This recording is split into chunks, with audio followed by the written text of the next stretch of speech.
What the hell is a spike protein? And if you are seeing side effects, then too, you are not alone. If you know the incentives and you know the outcomes, are worms, they are parasites, they are snakes, saying that this lab was not safe. There's no freaking bats in Wuhan. How can you do a long-term study in 9 months? Paper shows that it can break down the spike. But the problem with this supplement is that it's mostly trash. Esoteric fermented garlic and honey elixir. I want to ask you a personal question. Did you feel coerced to get the shot? I know that I did. I was in Fort Benning, Georgia at the time. I had enlisted in the US Army Infantry and I was in training. I was literally in training when this happened. It was 6 a.m. this day and I remember it clear.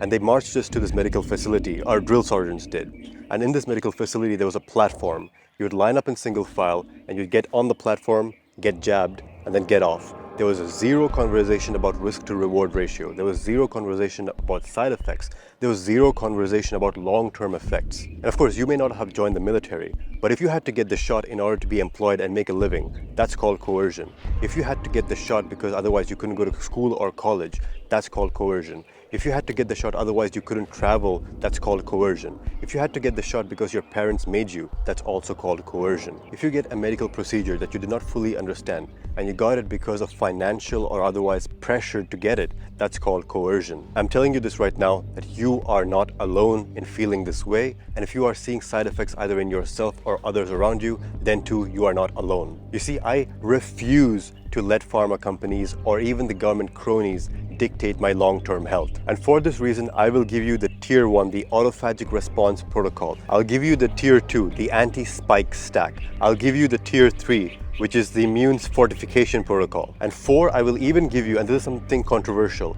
I'll even give you religious exception forms so that if you choose to forego a medical procedure in the future, then you actually have the paperwork which allows you to do so. And I will tell you this right now that I cannot ensure that this video will stay up forever due to the nature of this topic.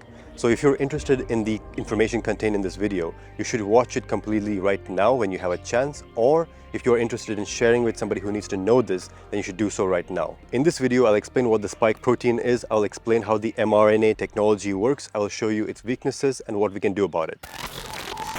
So let's start there with the topic of this video. What the hell is a spike protein? So you've seen the images of this coronavirus. On its shell, it has these prongs. These prongs are called the spike protein. These spikes are, in fact, very important. They're not just there for decorative purposes. They are there because that's what allows the virus to latch on to our receptors on our cells and infiltrate our cells and actually take control of them. So I need to explain this mechanism carefully. Inside our cells, there is something which I will call the protein synthesis factory.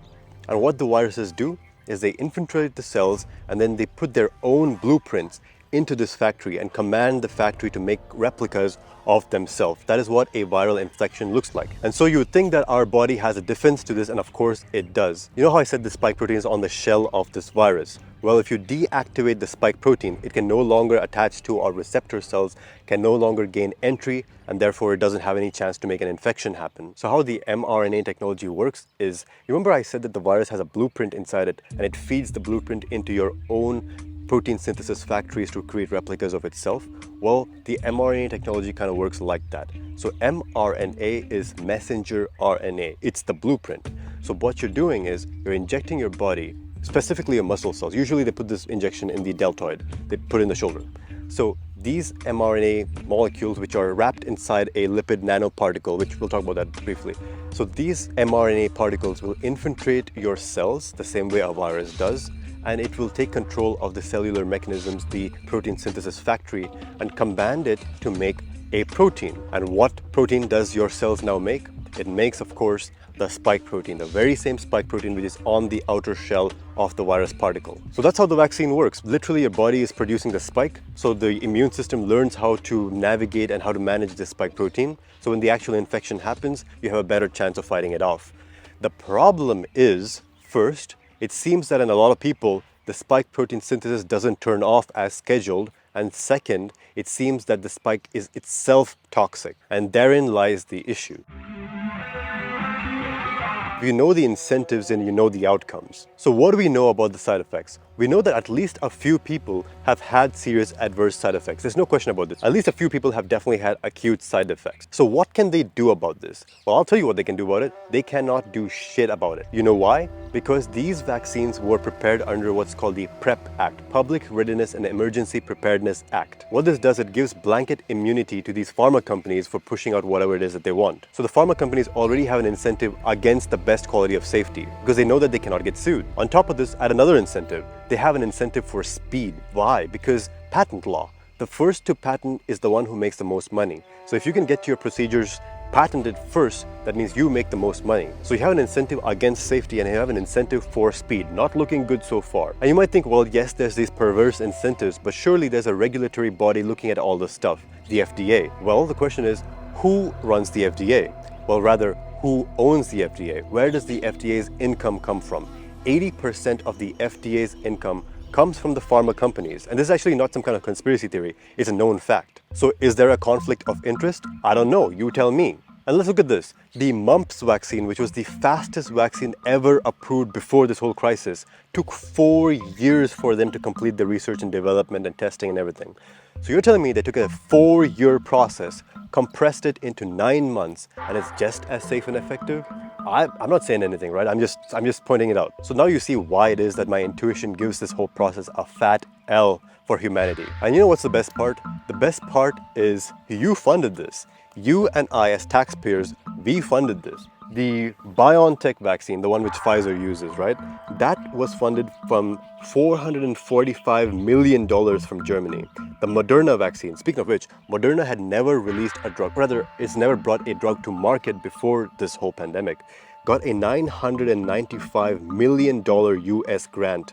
AstraZeneca vaccine was made with 90% public funds. And you might think, well, that's fair enough because this is for the public good and it makes sense to use public money for this pandemic. Fair enough. But you'd think that some of the profits would be returned to the public. But you would be completely wrong because 100% of the profits and 100% of the IP, the intellectual property, belongs to the pharma companies. So you funded this, but you reap none of the rewards for this. And that's the injury. I'll give you the insult. You know what it is? It's that when you were under lockdown, when your small business was forced to shut down, when you were forced not to go to school or college, when people lost their jobs. Literally, I knew a professor who had retired and his dream job was to start a pizza shop. And he had. And it was near my home. It was called Professor Joe's and they had to shut down because of this. And by God, they made the best pizzas I've ever had.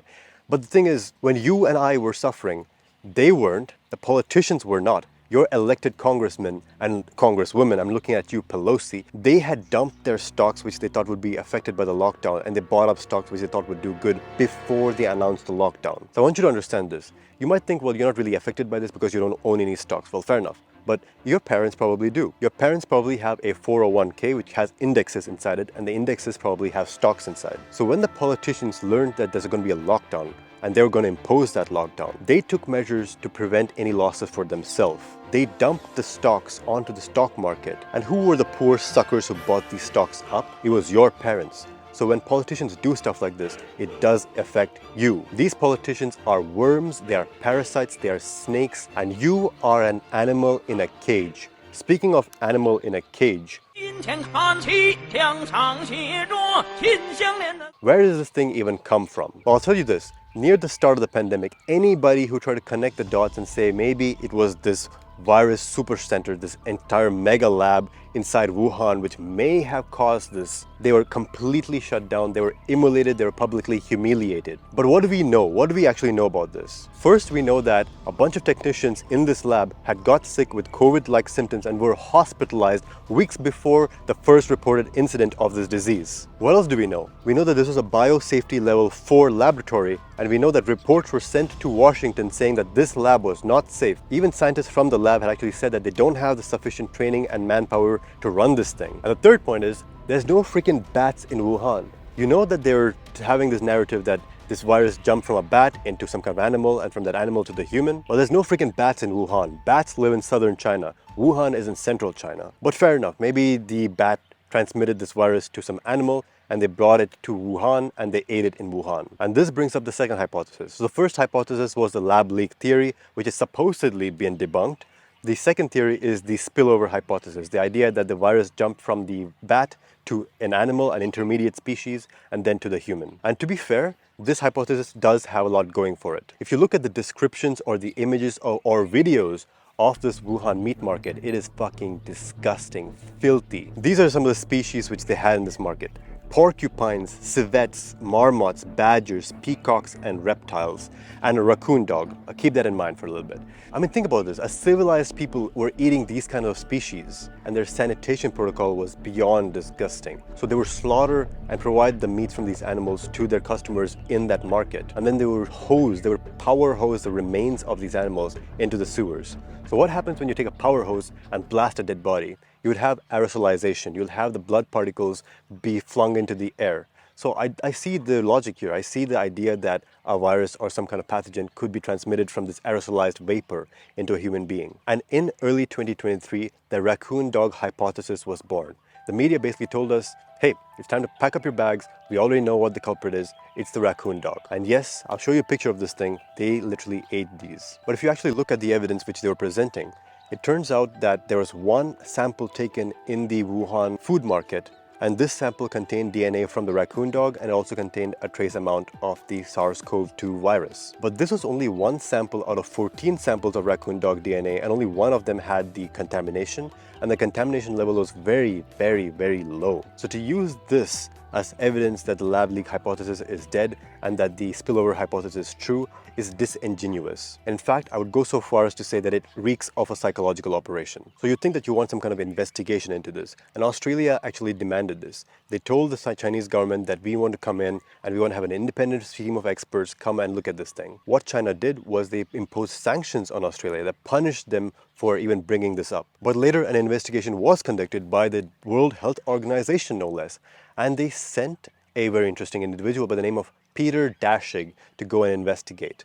And what Peter Daszig found was there was absolutely no evidence of lab leak hypothesis. But this is exactly what you'd expect from Peter Daszig, because Peter Daszig works for the freaking Virology Institute. And he was funded by the lab as well as he was funded by the Pentagon. His entire life's work, his entire funding came from this source. So do you think that he would have a conflict of interest? I don't know, you tell me. So none of these organizations have any incentive for getting to the truth of this. They'd rather that the public just forget about it and move on. I mean, think about it. The CCP has no incentive whatsoever to incriminate themselves for negligence. And the Pentagon and the US government has no incentive either because they kind of funded the thing. I'm telling you right now that all evidence has probably been destroyed for years, and anybody who was going to speak out about it has already been silenced. So we are never, as the public, we are never going to know the truth of what happened there. But now let's skip away from that and go into the vacc. Is the vacc safe and effective? I will tell you right now that the scientific consensus is 100% on the side of the vaccine being safe and effective. And how could it not? Think about what's riding on this thing. Think about how much the pharma companies have riding on this one product. Think about how much the Biden administration has riding on this. Think about how bad they will look in the public eye if for some reason the scientific consensus was to shift away from the narrative. I'll tell you what will happen. They will straight up lose the election. 2024 is an election year. In this year, they will not allow any other narrative other than the vaccine was 100% safe and effective. And now again, we got to look at where the funding comes from. The research funding for this kind of research comes from two sources. One is government grants, and the second is the pharma companies themselves. And if you're a scientist, you have a family to feed, you have a career to progress in, you aren't going to risk your neck. So I think it's kind of understandable that if your sourcing, your funding is coming from these sources, that you would provide results which please these sources. Because if you didn't, say like you went against the narrative, yeah, you would have your 15 minutes of fame. You might even get invited on some podcast. You might even get on Joe Rogan. But after your 15 minutes of fame, what are you going to do? Many times in the past, scientific consensus has been terribly wrong and costing many human lives. And the easiest example, I think, would be the seed oil issue. To this day, a registered dietitian is bound to tell you that a grain-based diet rich in polyunsaturated fatty acids, so seed oil, so soybean oil, canola oil, vegetable oil, etc., is the healthier diet, and they will advise you to avoid saturated fats like egg yolks and butter and red meats. And think about how much suffering this kind of diet has caused. But the thing is, that's all based on scientific consensus. And speaking of sugars, we actually have the transcript for these conversations. We know that Harvard scientists were bribed into saying that sugars were good, while carbohydrates were good, and that fats were the issue. A particularly good case of this is soy. So most soy research actually says that soy is good for you. The scientific consensus on soy is good. But if you look at the funding, Most of the funding comes from agribusinesses, especially businesses like Syngenta. And let's finish this list off with the food pyramid.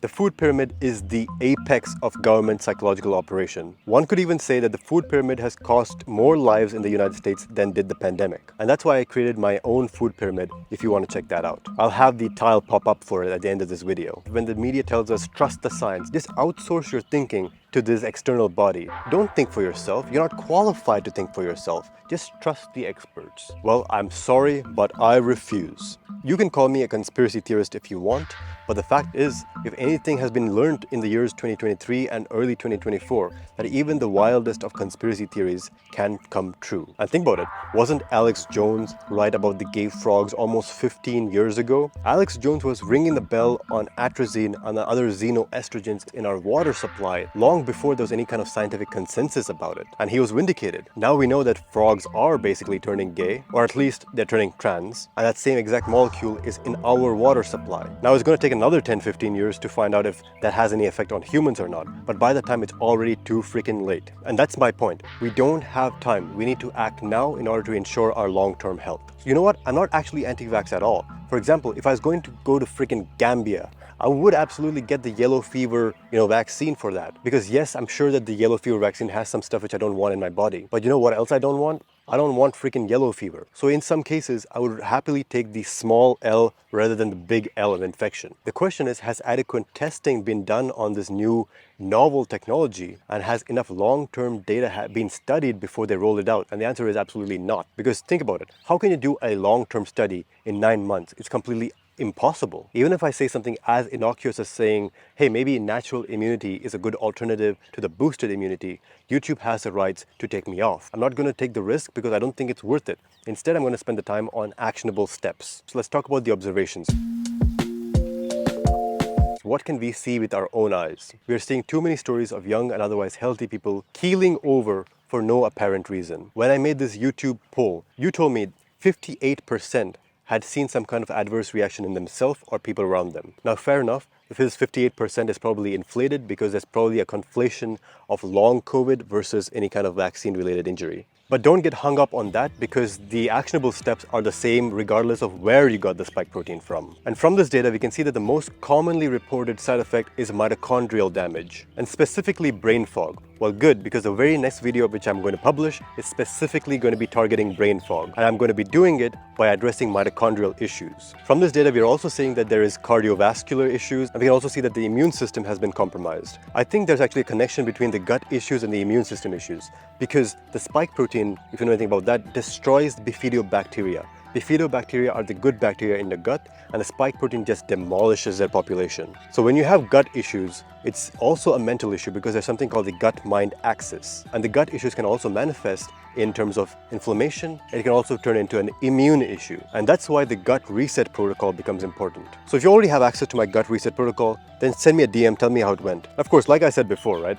It doesn't matter where you got the spike from, whether it's from the procedure or you got it from the actual virus. The question is, how do you get rid of it? And that is going to be the topic of this very next section, the actionable steps. I'm going to give you the tier 1, which is the autophagic response protocol. I'm going to give you the tier 2, which is the anti-spike stack. I'm going to give you tier 3, which is immune fortification. So let's start off with tier 1.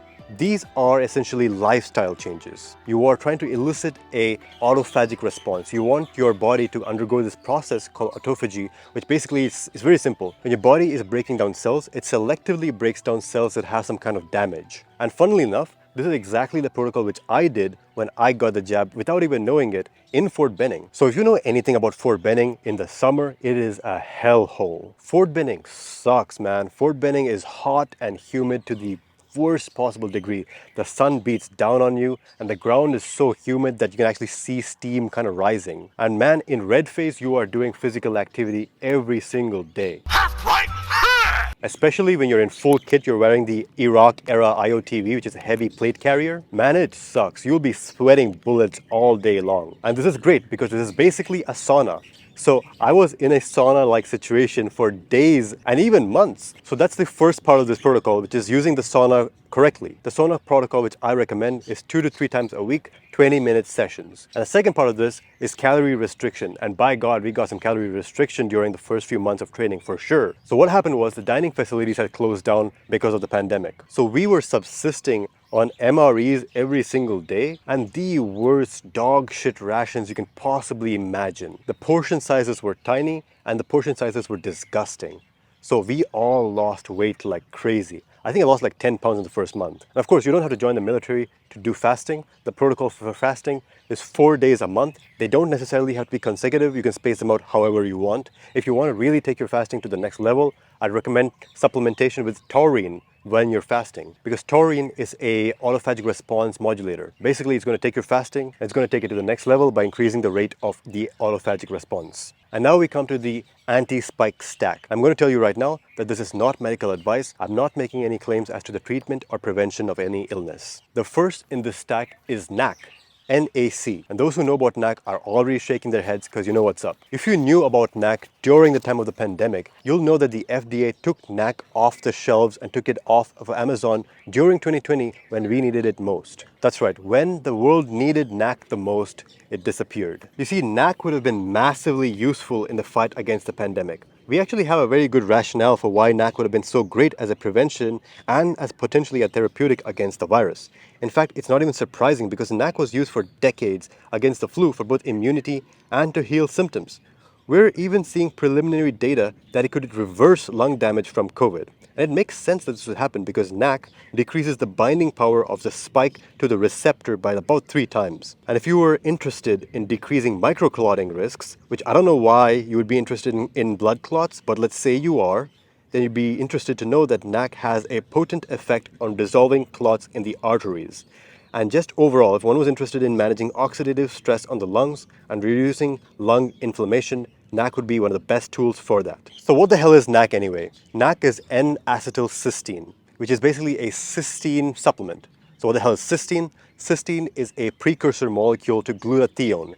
Glutathione is a detox chemical. In fact, you've probably heard that the liver is important for detox and for managing toxins. The reason is the liver produces glutathione. And the most important component for producing glutathione is cysteine. And NAC provides cysteine. So let's talk dosages if you are so inclined to take the supplement. First, when should you take it? Always take it in the evening time or before bed. The second, how much should you take? I take 1,000 milligrams per day. Third, where can you get it from? You can get it from any kind of sources, even on Amazon.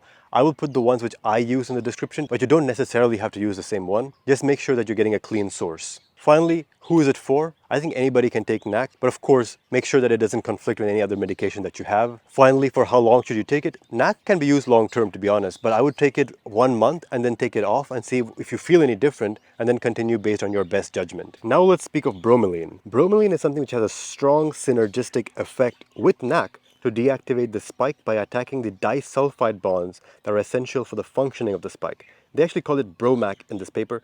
I think it's most worth it if you have very noticeable long-term symptoms. It also acts against blood clotting, so be careful when you're taking it with other medications that may also do the same thing. Regarding dosages, if you're already taking NAC, I would bring down the NAC to 500 milligrams per day and then add in bromelain for 500 milligrams. And like I said, this one is an optional one. It depends on what your budget is. And again, this is not medical advice. I'm not claiming that it is. I'm not a medical professional, and you're free to make whatever decision that you want to make. The next on this list, we have glycine. And glycine and NAC actually have a synergy. Why is that? It's because, remember I talked about glutathione and how NAC is a precursor to that?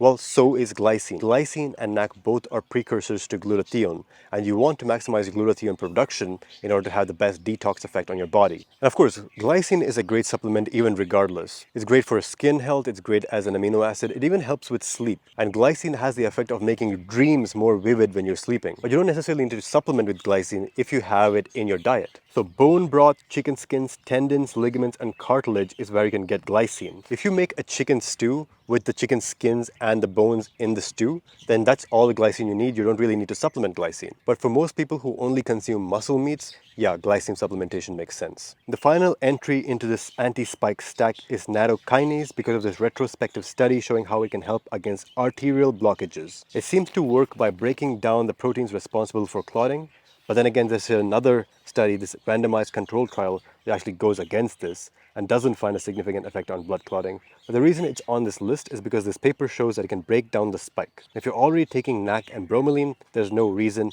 to add this also into the mix. But if you were to add it, I'll tell you what I would take.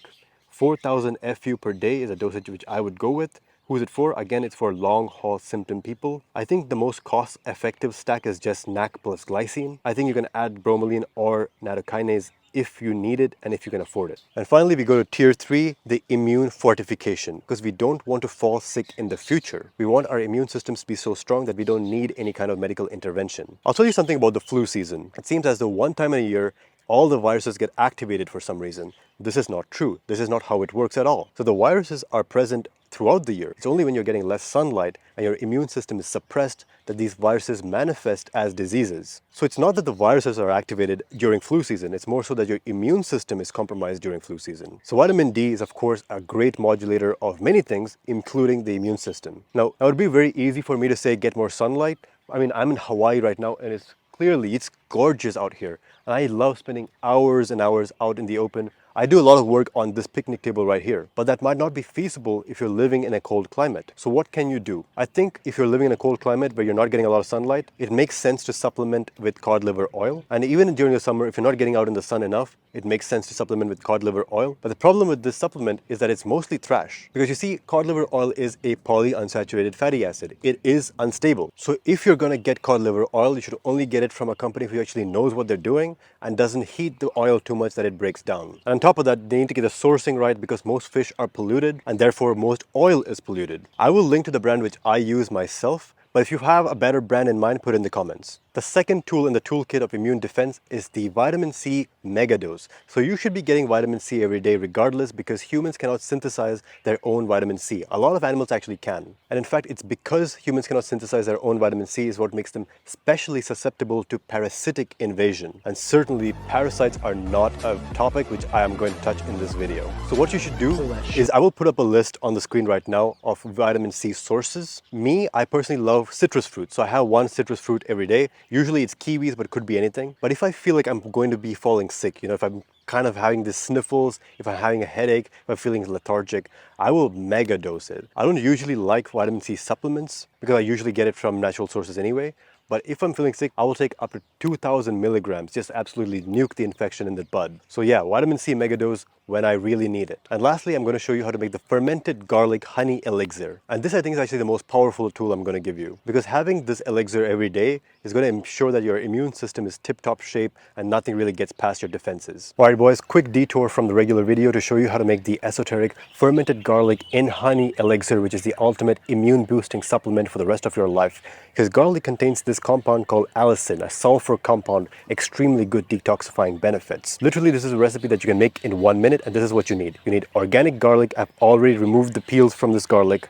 And the second, you need raw honey. This is literally honey from a small nature preserve not too far from here. This doesn't even have a brand. It literally has the farm's name and the batch number on it. It's that good. So what we're doing is taking the garlic, already peeling it, and then making holes in it with a fork, dropping it into a fresh container, and then we're covering it in this raw honey.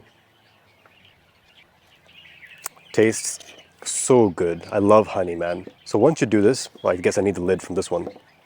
Once you have it covered up, all you do is make sure it's all covered and there's no air pockets. And that's basically it. What you should do now is put a date on it so you know when you started the fermentation process and leave it for 14 days and you have a fermented garlic honey elixir ready to go. Here's a few things that you should do. Every day, just open the cap a little bit so that you let the fermented gases out. And on day 7, add a tablespoon of apple cider vinegar into it. This prevents any kind of unfriendly bacterial growth. What's going to happen is in a day or two, this honey is going to be not so viscous, it's going to be more watery. That's because a lot of the moisture from the garlic is getting out. And of course, the fermentation process has begun. You'll see bubbles forming, you'll see gases coming out. And once the fermentation process is done, this will keep for a year. So this is highly FDA not approved, but 100% KR approved. So you see, garlic is an anti-parasitic, antiviral, antibacterial. And this tastes really, really good. So these garlic basically become like candied garlic flavor. They don't have this strong garlicky flavor anymore. And you know what? You can actually do the same thing with red onion instead, is because red onion contains something called quercetin. And quercetin is actually known to help against the infection. But me personally, I don't like the taste of the red onion as much as I do the garlic, so I'm going to stick with garlic. I'll include the full recipe and the full steps and everything in the email summary that I'll send you. So how much of this do you have per day? Just 1 clove per day, and I'm telling you right now, your immune system is going to thank you. And there you have it, boys. Esoteric fermented garlic and honey elixir. And I know that I've dumped a lot of information on you in the past few minutes. Everything will be summarized and given to you in an email summary. There's an email intake form in the description. If you hit that, then I'll be sending you the email summaries directly. And what's also in this email is the religious exception forms. So in the future, if there's some kind of medical procedure that everybody is mandated to get, at least then you have the option. You have the paperwork saying, this is why I'm not going to get it. Again, I don't know how long this is going to stay up because of the topic and the nature of YouTube. So if you want to share this with somebody who you know who needs this information, then this is the chance to do it. And now we move on to the philosophy side of things. And I must give you a warning. I must warn you that if you think yourself to be poisoned, then you will be poisoned. So this is something which happened in World War II. And World War II was hell on earth, man. Guys were getting their limbs blown off, infections of all kinds, and surgeries had to be performed in the field with barely any equipment. And of course, supplies were running low. The doctors needed morphine to do their surgeries, but they didn't have any. And these soldiers were in absolute agony, indescribable pain. And what the nurses decided to do was they would take a saline solution syringe and they would put it into the IV bag and they would inject it and tell the patient, hey, I've injected morphine into your bloodstream and in 3 seconds your pain is going to go away. They'll count down 3, 2, 1 and the pain would vanish. The patients would not feel pain because in their mind they believe that they've been given morphine. This is the power of the placebo effect. And it is a very, very powerful effect which doctors take very seriously. In fact, most drugs on the market are barely better than the placebo effect. But of course, this can work against you. If you believe yourself to be poisoned, and if you believe that if you've got the shot, then you're done for life, then that's exactly what is going to happen. It's going to manifest in your own physiology. So have this mindset that yes, you got the spike, but yes, you can also remove the spike. And now this leaves us with a difficult question. What now? I believe that we are entering a new era. In World War I, we saw the horror of chemistry unleashed upon humanity in the form of mustard gas. In World War II, we saw the horrors of physics unleashed upon us as nuclear weapons. I don't want to see the horrors of biology involved because that will be the worst of all horrors. But I want to be prepared. I want to be prepared for anything. I think that one of the biggest damages done to society in this whole pandemic era and the whole response to the pandemic was the erosion of civil liberties. Have you heard the phrase, people get the government they deserve? I think that's what's happened here. I actually don't blame the government for anything which happened because it's in the nature of government to tend to tyranny. There's no exceptions to this rule. This is one of the iron rules of history, is that all governments, no matter how immaculately they were set up, will tend to tyranny. And I can't even blame the pharma companies because they are companies. The pharma corporations are mega corporations and their job is to maximize shareholder value. Their job is to maximize profits. And that's all that they're doing. Who I can blame is the American citizenry themselves. The American citizenry has grown soft, and the American citizenry that made the government in the first place has no resemblance to the American citizenry of today. And I want you to remember this concept very clearly. If you take anything from this video, it's this. The erosion of the rights of man always come in the guise of sacrifice to the greater good. So let me explain this piece by piece. No government ever takes away the people's rights just willy-nilly. They'll often put it as a sacrifice. You have to sacrifice your individual rights and freedoms because if you don't do so, you're selfish, you're unpatriotic, you're not giving back to society, you don't care about others, you're not sacrificing for the greater good. This is how it always starts, it always ends poorly. A society that's willing to give up its freedoms for safety will neither have freedom nor safety. And you can actually see this during the pandemic. They told you to get the medical procedure, they told you to muzzle yourself, etc. And they said this is for herd immunity, right? But are you a herd animal? Are you a goat or a sheep or a cow? No, you are a man. A lot of people around you are herd animals. A lot of people actually kind of enjoyed the pandemic and actually miss it. A lot of people enjoyed staying at home all day. They enjoyed ordering Uber Eats using their stimmy checks. So in my view, looking at the historical precedent and the philosophy behind this, the pandemic response has been a fat L to mankind. I want to describe now the ideal situation. If this kind of crisis was to happen again, this is the situation which I want to find myself in. I imagine that me and 10 to 20 other guys who are at my level, who I trust, have purchased up this huge area of land, maybe hundreds of acres, and each of us have a homestead which is completely self-sufficient, fully stocked and fully armed. And at that point, we wouldn't have to rely on corporations or government for support. That is what I see as the ideal situation. And I will leave you with two predictions about the future. The first prediction is the permademic theory. And this idea is that this is not the end. Every year you're going to see new strains and you're going to see new boosters. I'm telling you this right now, that the next crisis is going to be much uglier. You saw how the NPCs raged at anybody who didn't follow the compliance. And also, the next time we're going to have new technology, the technology already exists right now to inject DNA into your body in a gust of air, not even a syringe. You wouldn't even feel it. So as the government tends to tyranny, and as technology improves, this is going to result in a very sinister singularity. And the second theory is the divergence theory. The idea is the decade of 2020 to 2023 is the decade of divergence. Society is going to be divided into two classes, not black versus white, not rich versus poor, not even right-wing versus left-wing, but rather the off-grid patricians and the city-dwelling plebs. Health, beauty, and vitality, and freedom and land ownership, and the ability to sustain oneself without the grid will be the new status symbol. Watches, cars, and the entrapment of society will no longer be so important. And there is historical precedent for this. In the Roman times, the Roman patricians, the elites, they would have massive villas in the countryside. It was the plebs who would be clustered into the cities. I think the middle class is vanishing, and you can see this as the cost of food begins to rise, the cost of rent